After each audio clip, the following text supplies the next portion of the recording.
नमस्कार दोस्तों, आज की इस वीडियो में हम लोग बात करेंगे कि आपके लिए न्यू टैक्स रिजीम ज़्यादा बेनिफिट है या फिर आपके लिए ओल्ड टैक्स रिजीम। तो इस प्रकार की एक आपको एक्सेल शीट में आपकी 12 महीनों की सैलरी पर कैलकुलेशन कर लेनी है और जितने भी डिडक्शन वगैरह है वो सारे लेस करने के बाद फिर यहाँ पर आपकी जो भी टैक्स लाइबिलिटी बनेगी वो आ जाएगी ओल्ड टैक्स रिजीम में, और वही आपकी टैक्स लाइबिलिटी यहाँ पर न्यू टैक्स रिजीम में भी आ जाएगी, जिसे आप आसानी से पता लगा सकते हैं कि आपके लिए कौन सी टैक्स रिजीम है वो ज्यादा बेनिफिट देगी। तो इस प्रकार की एक कैलकुलेशन शीट बनाने के लिए आपके पास 12 महीनों की आपकी सैलरी का डाटा रहना चाहिए। फाइनेंशियल ईयर 2023-24 यानी कि असेसमेंट ईयर 2024-25 जो कि 1 अप्रैल 2023 से लेकर के 31 मार्च 2024 के बीच खत्म होता है, उसमें आपके अप्रैल से लेकर के दिसंबर तक की सैलरी तो आपको मिल चुकी है। जनवरी, फरवरी और मार्च इन 3 महीनों की सैलरी को आपको अनुमानित सैलरी मानकर आपकी सैलरी पर टैक्स की कैलकुलेशन करनी और ये फाइंड आउट करना है कि आपके लिए ओल्ड टैक्स रिजीम या न्यू टैक्स रिजीम दोनों में से कौन सी ज्यादा बेनिफिट रहेगी। उससे पहले अगर आप इस चैनल पर नए हैं तो चैनल को सब्सक्राइब करके इस वीडियो को एक प्यार भरा लाइक दे दीजिए ताकि मेरे को ऐसे और वीडियो बनाने के लिए मोटिवेशन मिलता रहे। तो इसके लिए आपको क्या चाहिए, सबसे पहले तो आपको चाहिए 12 महीनों का एक सैलरी शीट, एक टैक्स कैलकुलेशन शीट जो कि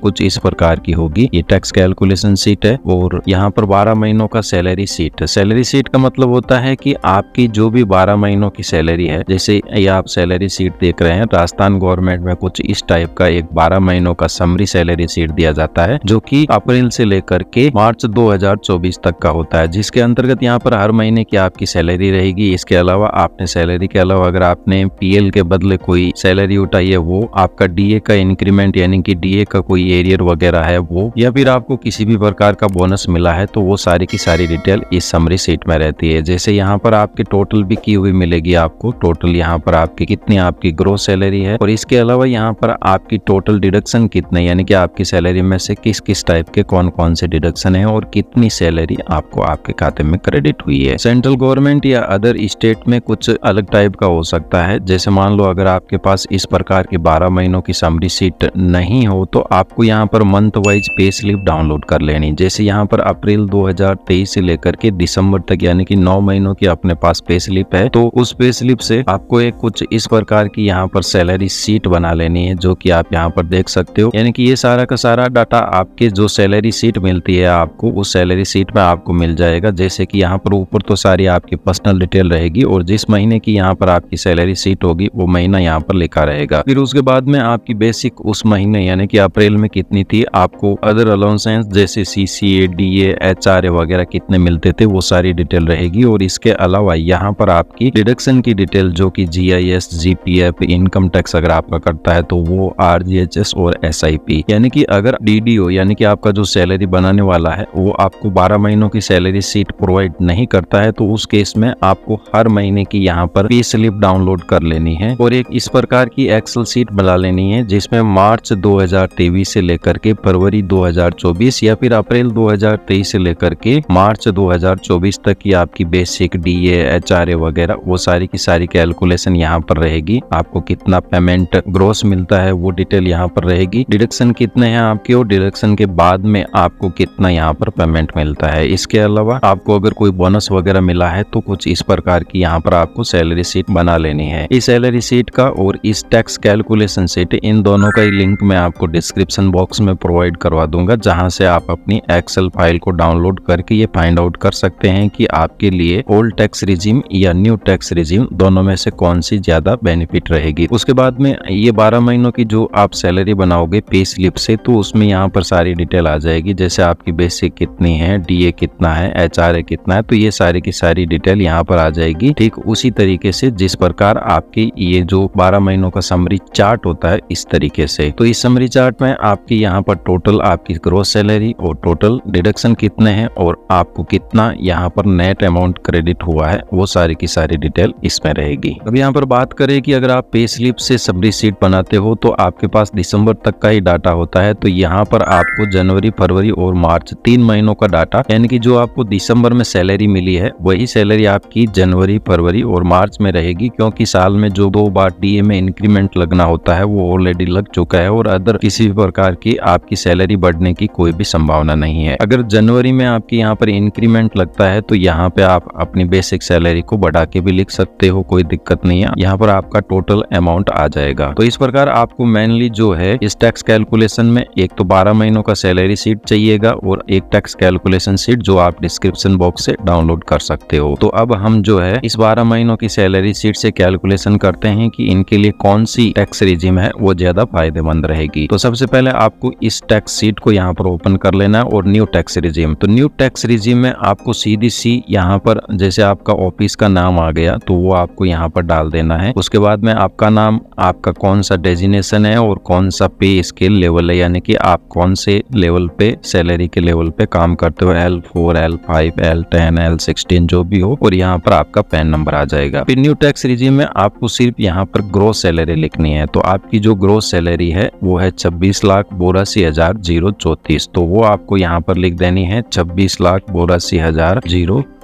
तो आप जैसे ही यहाँ पर एंटर करोगे तो ऑटोमेटिकली यहाँ पर 50,000 का स्टैंडर्ड डिडक्शन लेस होने के बाद में जो आपकी नेट टैक्सेबल सैलरी रहेगी वो आपकी यहाँ पर आ जाएगी। ध्यान रखना है न्यू टैक्स रिजीम में आपको स्टैंडर्ड डिडक्शन 50,000 रुपए के अलावा अदर कोई भी अलाउंसेंस का आप डिडक्शन यहाँ पर क्लेम नहीं कर सकते। जैसे आप यहाँ पर HRA भी क्लेम नहीं कर सकते, या फिर आपने होम लोन ले रखा है तो उस पर अगर आपका इंटरेस्ट है तो वो भी आप यहाँ पर क्लेम नहीं कर सकते, और नहीं आप ATC के, ATD के, ATCCD 1B ये सारे के सारे डिडक्शन आप यहाँ पर क्लेम नहीं कर सकते। तो आपकी जो भी ग्रॉस सैलरी है उसमें से सीधा 50,000 रुपए का स्टैंडर्ड डिडक्शन लेस होने के बाद इसको आप नीचे स्क्रॉल डाउन करोगे तो इनकी जो नेट टैक्स लाइबिलिटी बनती है वो है 5,09,193। तो अब ये आ गया इनके कि 26,82,000 पे अप्रोक्स इनको 5,10,000 रुपए का टैक्स पे करना होगा न्यू टैक्स रिजीम में। अब हम कैलकुलेशन करते हैं यहाँ पर ओल्ड टैक्स रिजीम की। तो ओल्ड टैक्स रिजीम में आपके जो भी टैक्सेबल सैलरी हो वो आपको यहाँ पर लिख देनी है। तो कहीं कहीं डिपार्टमेंट से क्या होता है कि जैसे वास अलाउंसेंस है, मैस अलाउंसेंस है, वो मिलते हैं तो वो यहाँ पर आपको आपकी ग्रॉस सैलरी में से लेस करके ही लिखने हैं। जैसे यहाँ पर जो है इनको कोई ऐसा अलाउंसेंस नहीं मिलता है जिनको यहाँ पर लेस करने की रिक्वायरमेंट रहेगी, तो यहाँ पर सीधा इनका ओल्ड टैक्स रिजीम में 26,82,034 रुपए यहाँ पर एंटर कर देने हैं। 26,82,034। उसके बाद में यहाँ पर जो 2 नंबर पॉइंट है, यहाँ पर अगर आपको HRA क्लेम करना है तो वो अमाउंट आपको यहाँ पर एंटर कर देना है। तो आपका जो 12 महीनों का समरी सीट है उसमें यहाँ पर HRA दिया रहेगा, वो आप चाहो तो यहाँ पर क्लेम कर सकते हैं 2,83,824। तो वो आपको यहाँ पर एंटर कर देना है। तो 26,82,000 में से ये आपका HRA अमाउंट लेस होने के बाद आपके जो नीचे रिमेनिंग टैक्सेबल अमाउंट बचता है वो ये बचता है। उसके बाद में ऑटोमेटिकली यहाँ पर 50,000 का स्टैंडर्ड डिडक्शन का आपको डिडक्शन मिल जाएगा। उसके बाद में यहाँ पर होम लोन पर इंटरेस्ट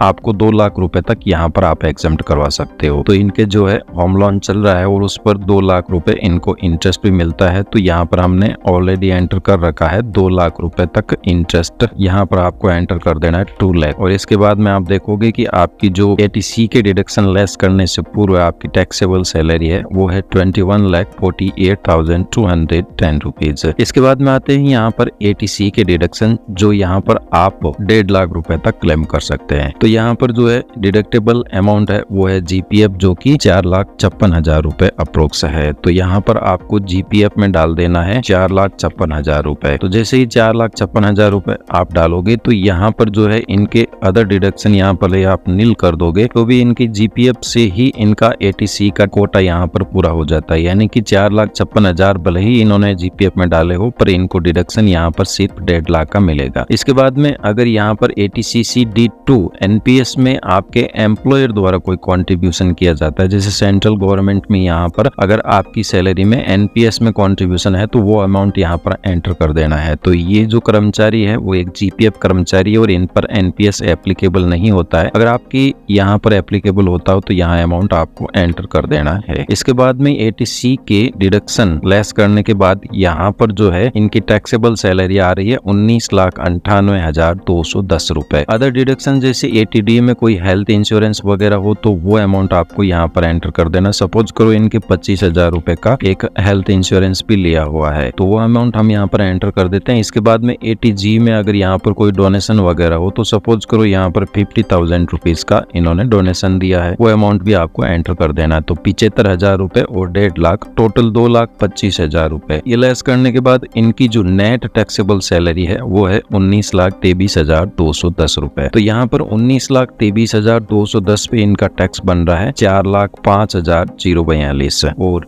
न्यू टैक्स रिजीम में इनका टैक्स बन रहा है 5 लाख। तो इनके जो है डेफिनेटली यहाँ पर ओल्ड टैक्स रिजीम है वो ज्यादा बेनिफिट रहेगी। तो इस प्रकार आप अपने सैलरी पर यहाँ पर आसानी से कैलकुलेट कर सकते हैं कि आपके लिए कौन सी टैक्स रिजीम यहाँ पर ज्यादा बेनिफिट देगी। धन्यवाद दोस्तों, जानकारी अच्छी लगी हो तो चैनल को जरूर सब्सक्राइब कर दीजिएगा ताकि मेरे को ऐसे और वीडियो बनाने के लिए मोटिवेशन मिलता रहे।